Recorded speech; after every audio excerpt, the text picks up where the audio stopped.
100-year-old man disappeared for no reason. When the police discovered his body, it was completely buried in the wall. The room was filled with rows of brightly colored butterflies that covered most of the crime scene. The seemingly only clue led the case toward the suicide hypothesis. It wasn't until many years later, when a similar incident happened again, that I gradually saw the whole truth. But the terrible truth was much more desperate than imagined. At 2 a.m. on October 21st, 2023, Buckeye Tron Police Station received a crime report in Toja Village in the north of the management area. Someone reported seeing it. That evening, after drinking with friends in the village, on the way home, the villagers stopped to urinate in a small forest. In a drunken daze, he heard a loud bang. There was such a sound in the middle of the night. The alcohol made him bold, so he followed the sound to the small square in the village. And then he witnessed a scene he would never forget. In the middle of the square, there is a kneeling human statue called Penitent that continuously emits a deep, urgent, and rhythmic sound as if the statue is kowtowing continuously. The air was filled with the smell of rotting flesh, and the statue's color gradually turned pitch black, as if something was crawling out from inside.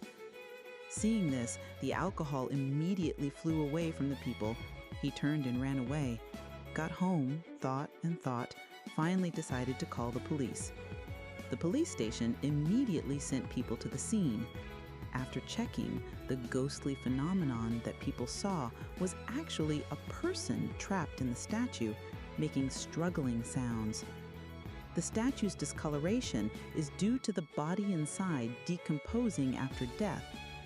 The rust is sharp and makes it look like it turns black. Due to the lighting conditions, it appears to be discolored. Although part of the supernatural phenomenon has been explained, more questions have arisen. How could a dead person be locked in such a sealed statue? And how could a dead person decompose in just a few minutes? Soon after, the criminal investigation team I belonged to took over the case. I went to the scene with the investigation team leader, Mr. Ngo Tuong, to examine. The square around the statue has been cordoned off, and a temporary tent has been set up around the statue. The police guard looks strange, occasionally glancing inside, seems somewhat shy and scared. I have a vague feeling of unease.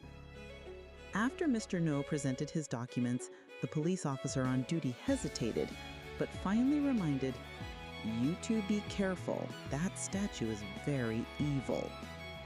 Mr. Ngo nodded and walked inside. I followed closely behind. As soon as I entered the tent, a series of strange colors hit me, covering the entire statue, as if it was covered in fungus. I don't know how many butterflies covered the statue. It's unclear whether it was an illusion or not. In that moment, I felt like all the butterflies turned their heads and looked at me at the same time. It felt like I was struck by lightning. An indescribable familiarity came over me, engulfing me. Why? Why did it appear again? The nightmare of the past 20 years suddenly exploded in this moment, almost pulling me back to that terrifying night of yesteryear. Coincidence? Surely just a coincidence. The disturbed butterflies flew up like a colorful wind and disappeared into the deep forest. My legs went weak, and I almost collapsed to the ground. No way. No way. Xiao Su, what's wrong? Mr. Ngo quickly helped me up. I wiped the sweat from my forehead, tried to calm down, shook my head. It's okay. Did Captain Ngo find anything? Mr. Ngo was stunned and said, "This case reminds me of the first case after graduation. A very strange suicide case."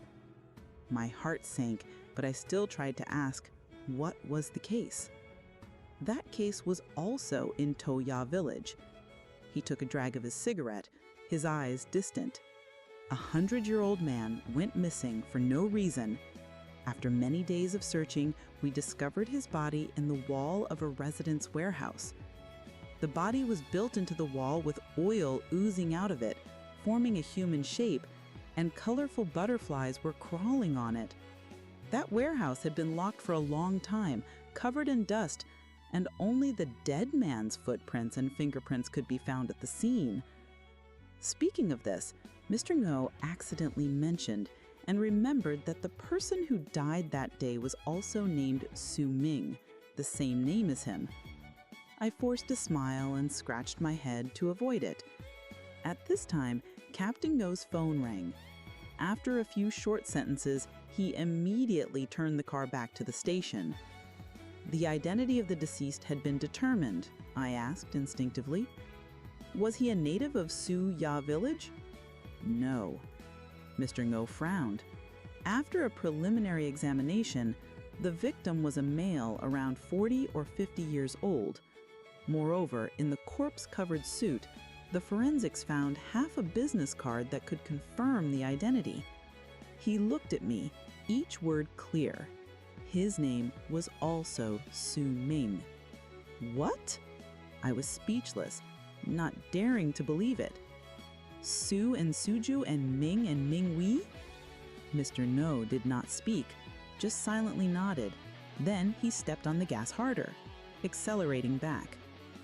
Sitting next to me, my heart was pounding. My hands and feet were cold and drenched in sweat. Both victims were named Su Ming, completely with me. Was this really just a coincidence? When I got back to the headquarters, I pretended to go to the bathroom, but actually called my mom. Mom, did you have fun in Hainan these past few days? It was a lot fun. It was much warmer than home. Mom asked me why I called. What's the matter? I looked around and asked in a low voice, Dad has been with you these past few days, right? Not coming home. Mom, has anything strange happened to Dad these days? I asked again. What a strange question. My mother was surprised. Is there something you want to see Dad about? Mom, please call him to answer the phone. No need. I tried to stay calm. I mean, if there's nothing important at home, then you two can stay a little longer. After hanging up, I returned to the meeting room. Captain Go was assigning tasks, and my colleagues left one by one after receiving their assignments, leaving only Captain Go and me. I asked the captain, "What do you want me to do?" He didn't answer right away, but instead asked, "Xiao Su, do you think the victim in the case 20 years ago really committed suicide?" I silently considered for a moment, then said, "Not very similar. Both victims had the same name and died in the same place. What do you think?" He looked straight at me, and I had a bad feeling. I tried to stay calm and answered, "If it wasn't a suicide, then maybe the murderer hated someone named Su Ming, so he took revenge and killed anyone with that name." Mr. Ngo nodded and continued, "What about the location? If it all happened in Toria village?" I pondered, "Other than it being related to the Su family, I can't think of any other reason." "Can't think of it, or are you hiding in on purpose?" He stood up and threw the file on the table in front of me. The location was not only the same, but completely identical. I instinctively retorted, "It couldn't be the same." He slammed the table. The first case happened at a household's house in Su village. The following year, they moved away, and then the village built a people's square.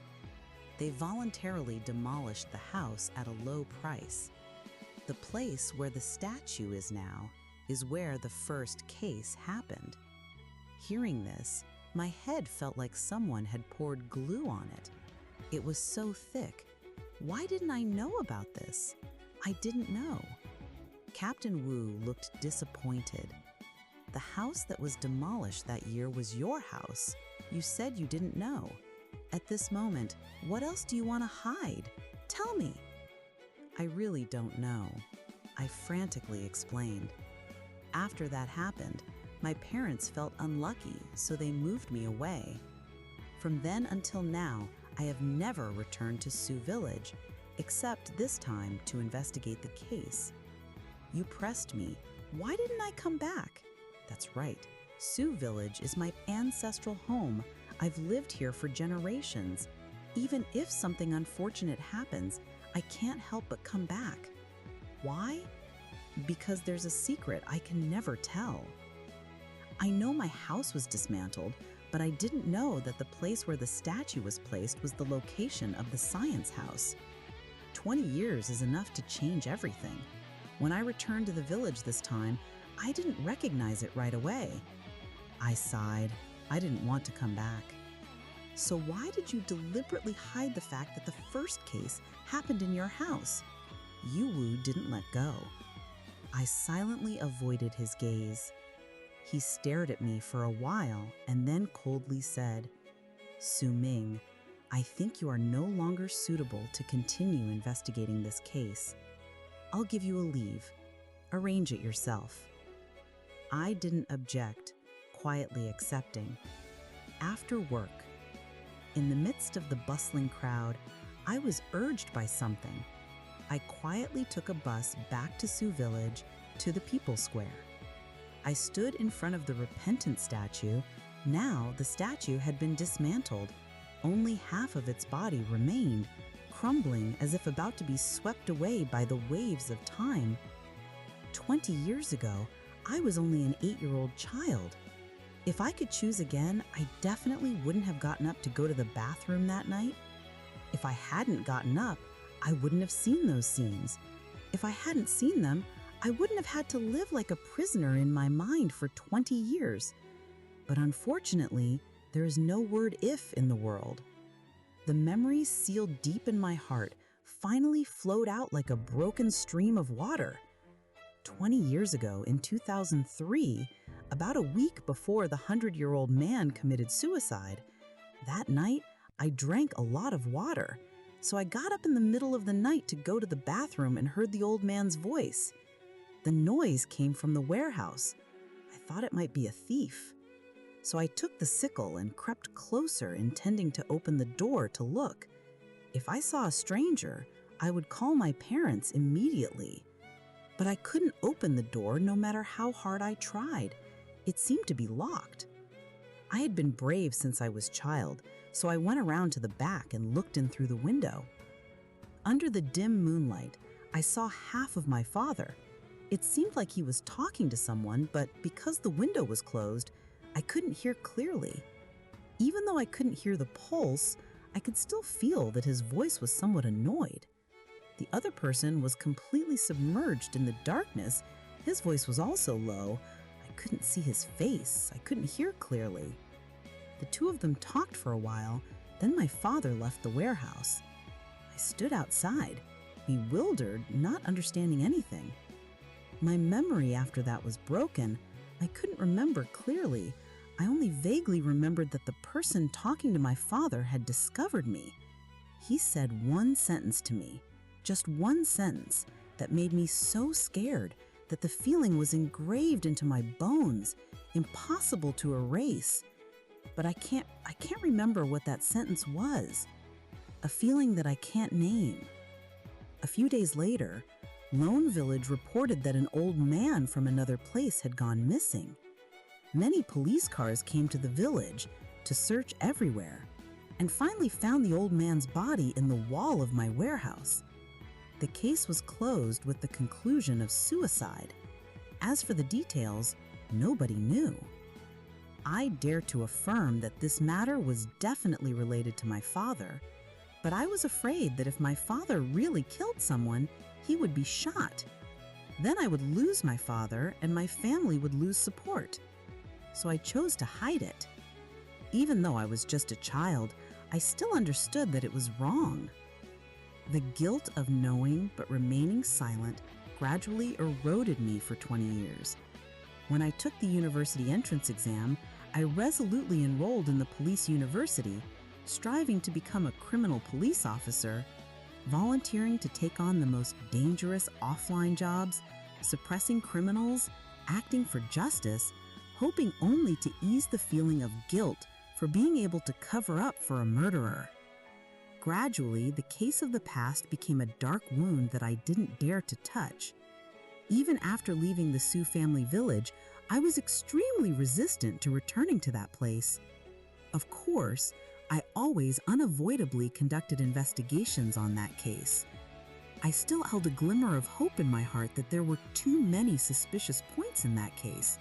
For example, I clearly saw my father in the storage room, but why wasn't there any trace in the room to prove that he had ever been there? Huh? I let out a heavy breath, preparing to leave. At this moment, I suddenly saw a crooked line of words in a corner inside the statue. Don't investigate this case. Could it be the words left by the deceased before he died? A voice suddenly rang out from behind me. Young man, you are the son of old Sue. Your name is Su Ming, right? The person who came was an old man around 60 years old. His face was old, but I still recognized him as the village secretary. Before, when my father was the secretary, he was the village accountant. His face was quite familiar. Seeing me nod, he smiled and said, "Looking at his back, I saw that he looked like Lao Su. He was indeed his son." "Hello, uncle. Long time no see." I said hello. The village secretary nodded slightly inside. What a pity for this statue. That year, my father paid for someone to build it. My father paid for it? My heart suddenly pounded. The village secretary looked puzzled. "Oh, you don't know?" He never told me. I shook my head. Seeing that I seemed to want to find out, the village secretary explained, "At that time, my father took the whole family away, and the village was also preparing to build a utility square. Even though it was my uncle who finished everything later, my father also contributed a lot. Among them, this statue was made by him with his own money to hire another sculptor." I began to observe carefully the statue, which was of a man kneeling with his head touching the ground. With the word repentance engraved on the stone pedestal, I couldn't help but ask, "Uncle, why did my father make such a statue?"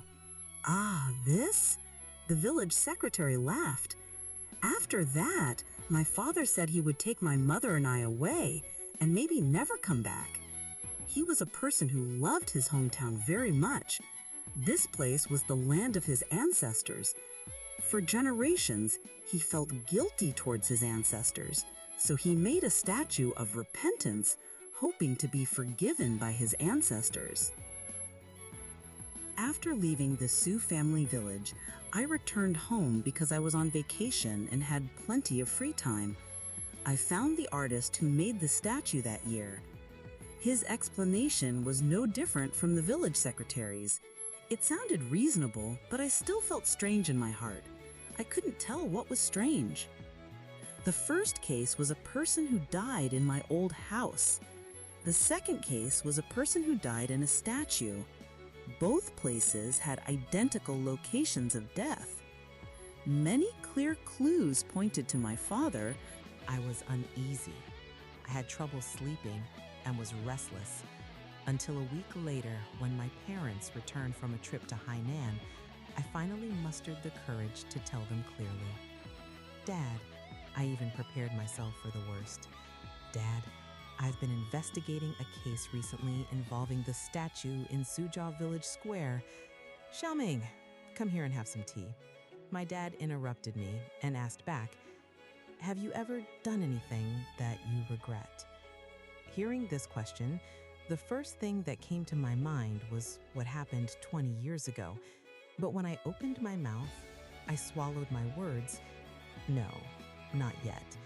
My dad looked at me for a long time, kept saying, "Good job," and then finished his cup of tea.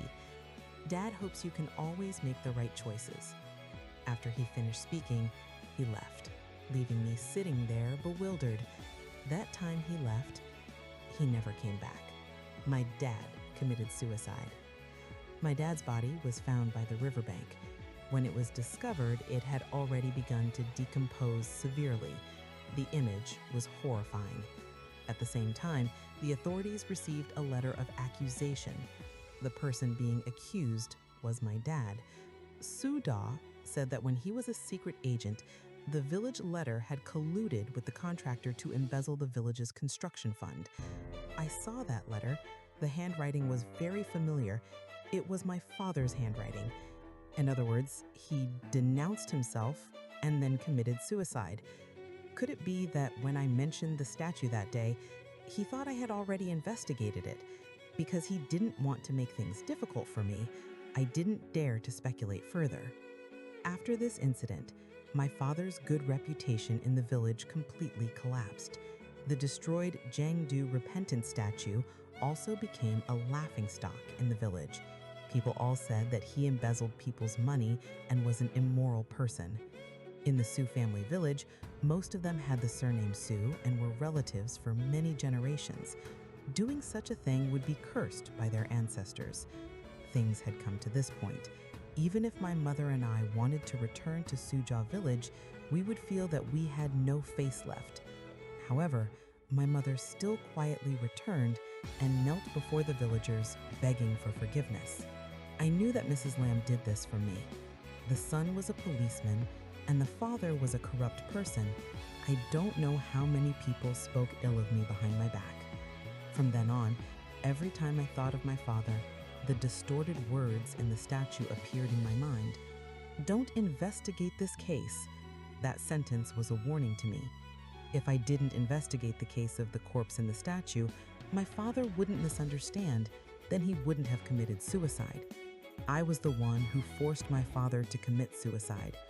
Ironically, the case of the corpse in the statue was closed in silence because of insufficient evidence.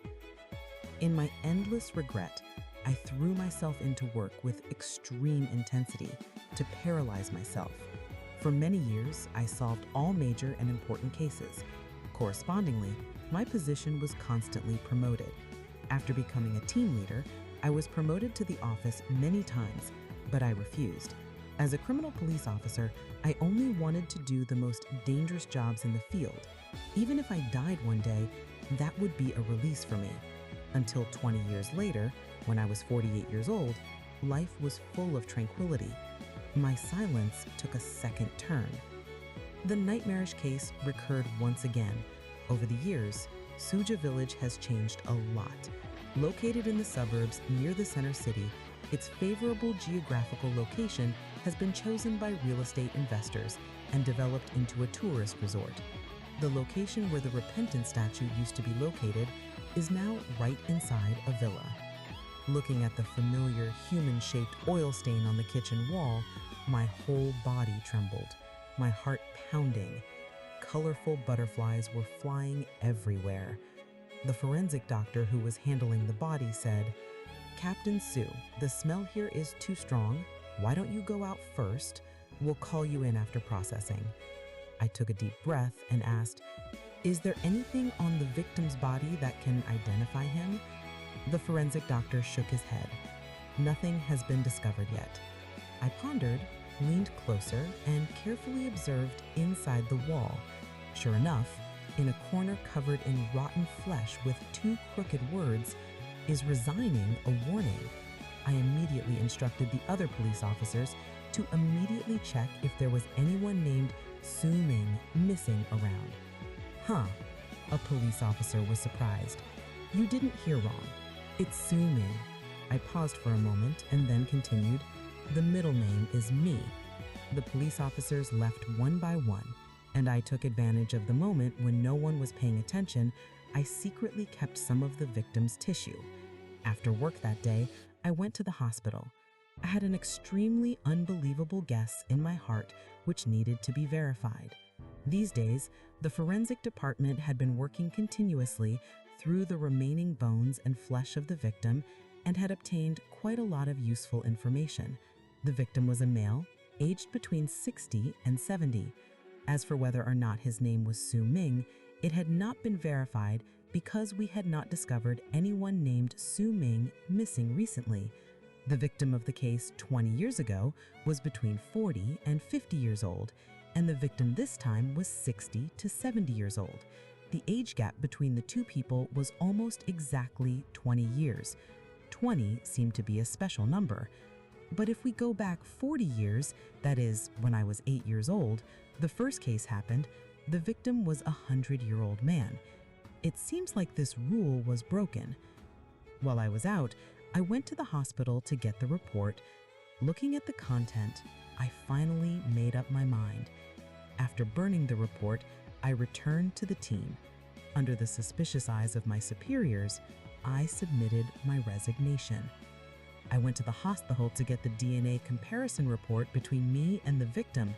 The results proved that the DNA of the two people were completely identical. In other words, the dead person not only had the same name and surname as me, but was actually me at the age of 60 to 70. It was me 20 years later, me in the future. I don't know how this happened, but I don't want to make the same mistake again. At the age of 28, I didn't listen to the warning leading to my father's suicide. Now that I've listened, even if my resignation is rejected, I don't plan to continue. In the shortest time, I took my mother and left this city. I settled in a coastal city, working as a security consultant. Just like that, 2 years passed. Nothing bad happened, and it even progressed in a good direction. I'm 50 years old, dedicating my youth to the police force. Because of the nature of my job, I've never had a family. I had no hope, but I didn't expect to meet the right person. I married my current wife, and we adopted a baby girl named Tom Yum, a very obedient child. This was the happiest time of my life. If I could die like this, I would be content. It's just a pity that God didn't let me go peacefully. He still wanted to tease me. Your Tom Yen went to university. My mother passed away due to old age, leaving only me and my wife. My wife suggested that she wanted to return to my hometown for a trip. I agreed. Of course, I had my own intentions. In just a few months, I would be 68 years old.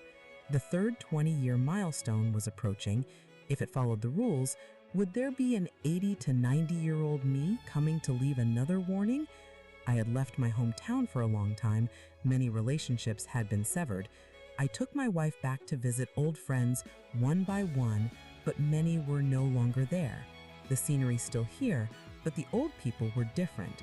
When I asked about the old Captain Wu Tan, I received news that Director Wu had sacrificed his life in a revenge by a criminal organization more than 10 years ago and was buried at New Kok Sarn Cemetery. That was the second year after I resigned. He sacrificed his life for me. Before I resigned, I had destroyed a small and medium-sized criminal organization. The leader of that organization was personally executed. Because I had withdrawn and disappeared, that organization changed its target of revenge to my old superior, Wu Tan. The incident happened on the weekend when Wu Tan was walking with his family.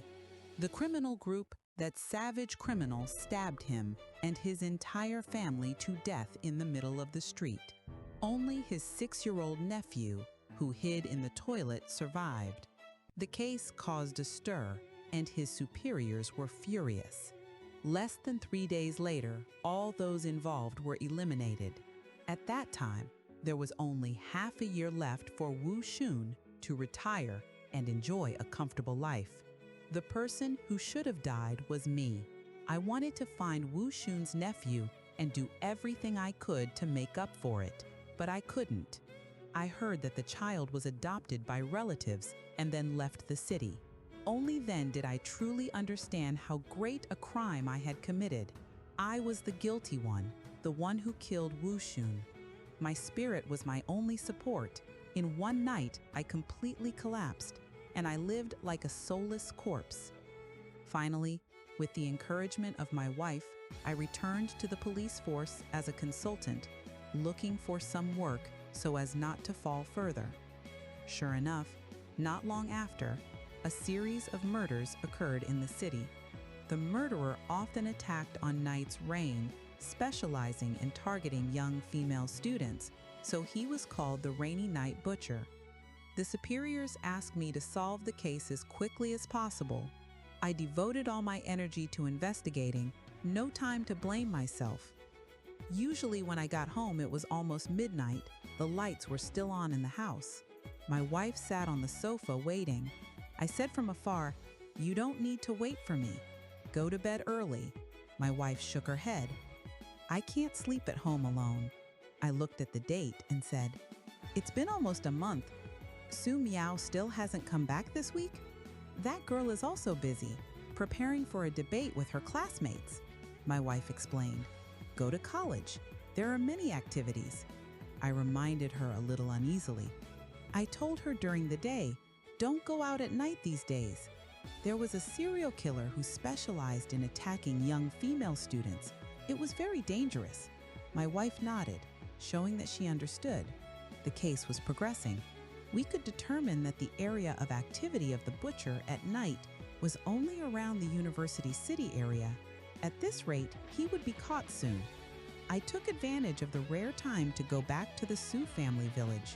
In the rubble, I found a familiar location, another 20-year cycle. Sure enough, I discovered a decomposed corpse under the rubble. But this time, the warning was less than the previous 2 times. Clearly just a single word, but it made me extremely uneasy and scared. Meow. Su Miao. Thinking about the recent events, the serial killer in the University City area, the financial university that Su Miao was studying at, was also in that area. Could it be related? My heart, as if lost, I quickly called Su Miao on video. She turned off the video and called back on the phone, her voice impatient. "Dad, what's wrong?" The sound on the phone was very loud. Upbeat music was playing. I asked, "Where are you?" "Going out with friends. A bar." "A friend's birthday? Come celebrate your birthday, Dad," Su Miao said. "I know what you want to say. I'll come back soon, and I'll be careful."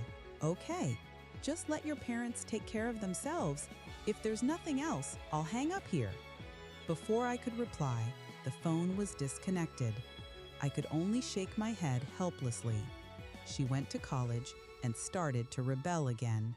The next day, even though I thought about it, I still felt uneasy, so I decided to go to Su Miao's school to see what was going on. The case of the corpse in Suzhou village was not beyond my expectations, and it would probably end up in a deadlock like the previous cases.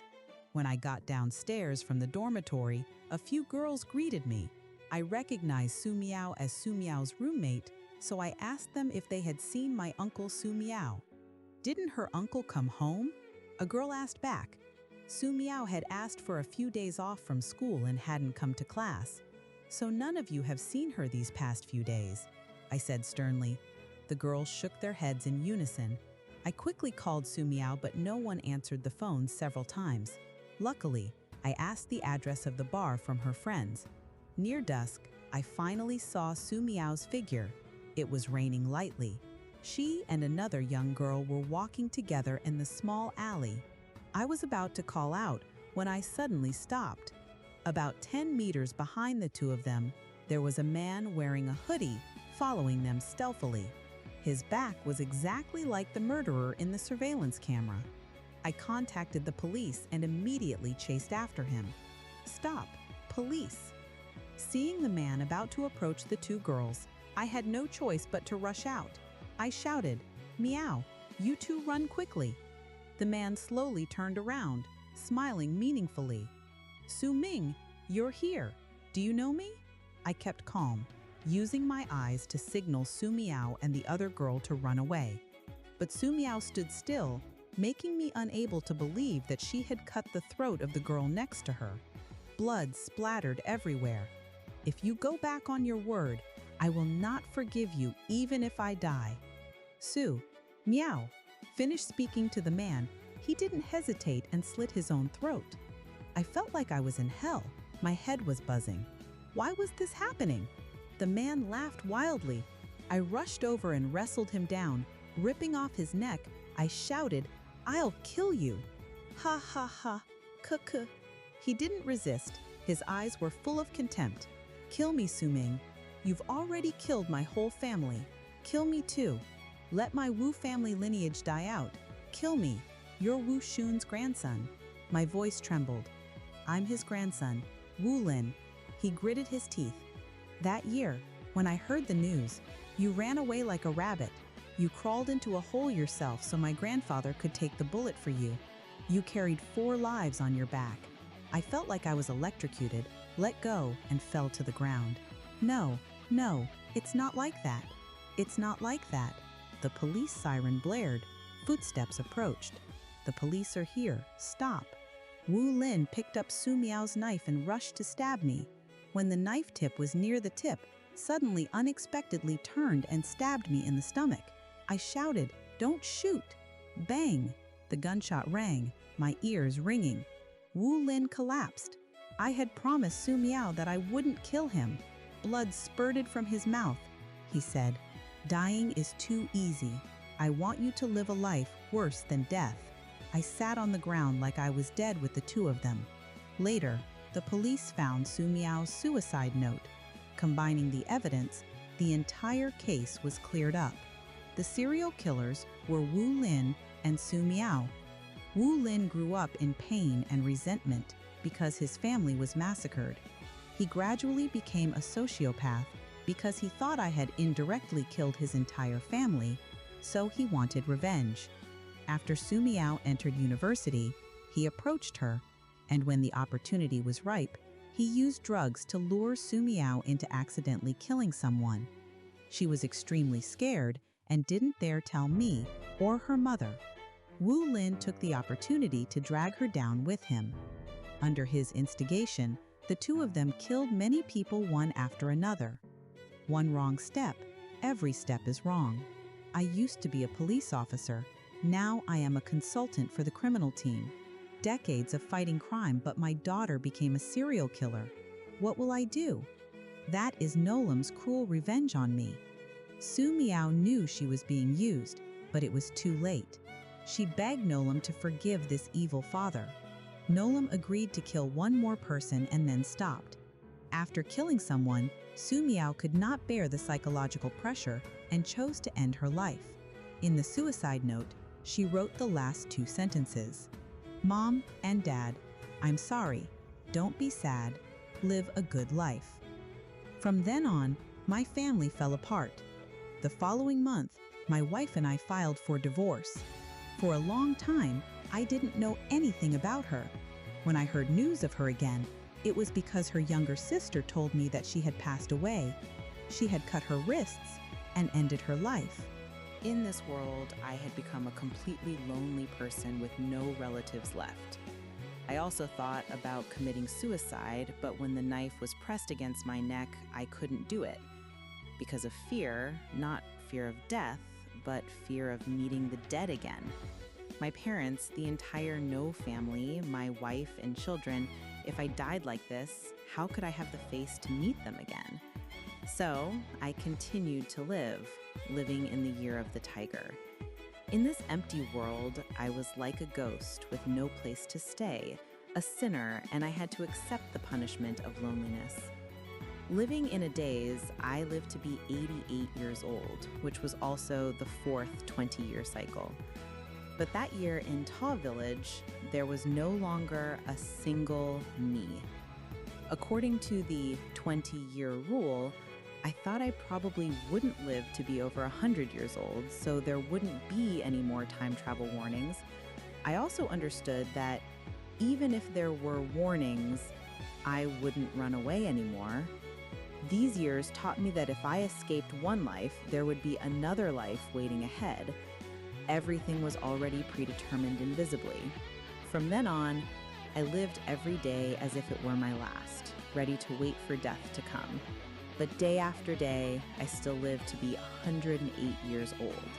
That's right, I lived to the 20-year cycle for the 5th time.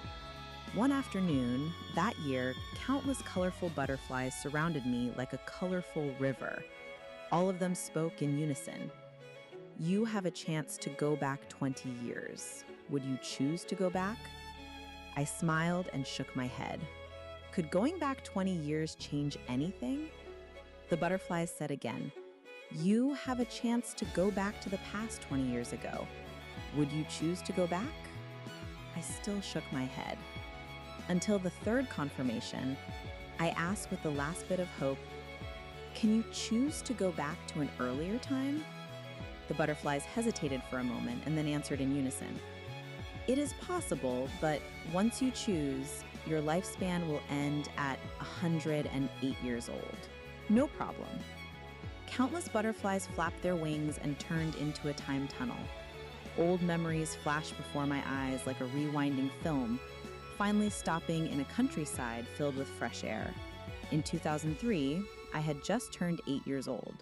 A strong light flashed, and I opened my eyes again. The familiar smell of earth filled my nose.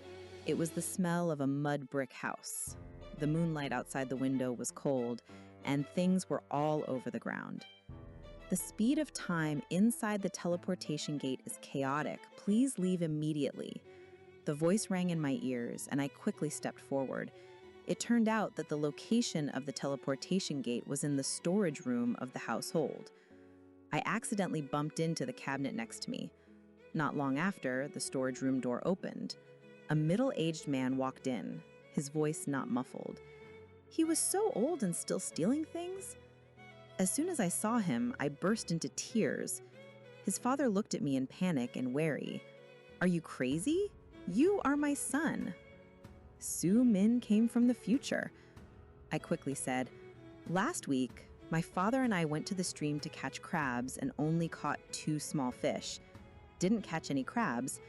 The only ones seen were molting crabs. Dad's private money is hidden on top of the wardrobe. It must have fallen to the bottom of the wardrobe. Dad better get it now, otherwise tomorrow when Mom sweeps the floor, she'll find that 200 yuan. Hearing this, my dad looked suspicious and continued asking, are you going to live well in the future? I didn't answer, only saying that I couldn't tell him about the future, lest I change history. Hearing this, he didn't ask anymore, just said, is there something wrong with you coming back? I made a mistake in the past, and now I want to make it right. I subconsciously looked towards the teleportation gate, smiling and urging, Dad, just pretend you never saw me. Go to bed early. He frowned, turned away, and then turned back. So, will you live well in the future? It's fine, I replied. Since I was little, I often wrinkled my nose when I lied. He looked at me deeply. Dad didn't ask much more. Just tell me if I need help. Dad believes you will make the right choice. After speaking, he turned and left. I sighed and looked out the window. The 8-year-old me was lying by the window, eyes wide open, looking in. I walked over and said to him, Su Ming, never go back to the past. As soon as I finished speaking, I felt something was wrong, so I took out the hypnosis device to make him forget all this memory. For me, who came from 2003 where technology had developed so much, this was just a small matter. After that, I wandered around the village for 3 days, visiting many old people, many years without seeing them, meeting. Consider it as the last farewell. After finishing everything, I returned to the storage room, erased all traces of me and my father, and entered the teleportation gate. Using modern technology, I built another wall to cover the teleportation gate, meaning the teleportation gate was buried deep in the wall. In the future, whoever came to time travel through it would be trapped in the chaotic time flow inside and quickly die. This was the purpose of my trip. If it weren't for my intervention from the future, there would be no chain reaction afterwards. Could my life be completely different? Feeling the power of time tearing my body apart, I aged rapidly, rotting away piece by piece. It's fine to die like this. Suddenly, a bolt of lightning flashed in my head, and despair enveloped my entire body. That's not right. That's wrong. I was swallowed by extreme fear. The night I time traveled back wasn't the night I experienced when I was 8 years old. In other words, the me of this time stream would meet my 48-year-old self when I was 28. I sealed the portal, so when I died at the age of 48, I left behind the words, "Tang is investigating this case." I didn't listen to the warning, which caused my father to commit suicide. Thinking back, my father's embezzlement in building a statue in the old storage room's place was probably not because of repentance, but to help me seal the portal. He must have discovered the problem with the wall and the gate. He wanted to cover up the truth for me. At that time, demolition was inevitable. Once the house was destroyed, the portal would be exposed. The square, built according to practical criteria, would have a sports complex for the elderly, but those buildings could not hide that portal. Fortunately, he embezzled the construction funds to build a statue as an excuse. My father committed suicide to cover up this matter because he knew that if I, in that timeline, knew about it, the future would be changed. He believed that I would make the right choice, so he secretly covered it all up. Later, after my father committed suicide, at the age of 48, I met the me from the year 68 years old. I received the warning and chose to believe. I resigned decisively. And the result was that 108 years old, I returned to the age of 8. Under the influence of the butterfly effect from the initial small changes, everything soon came to a different ending. And the first change was that the 108-year-old me returned to the age of 8.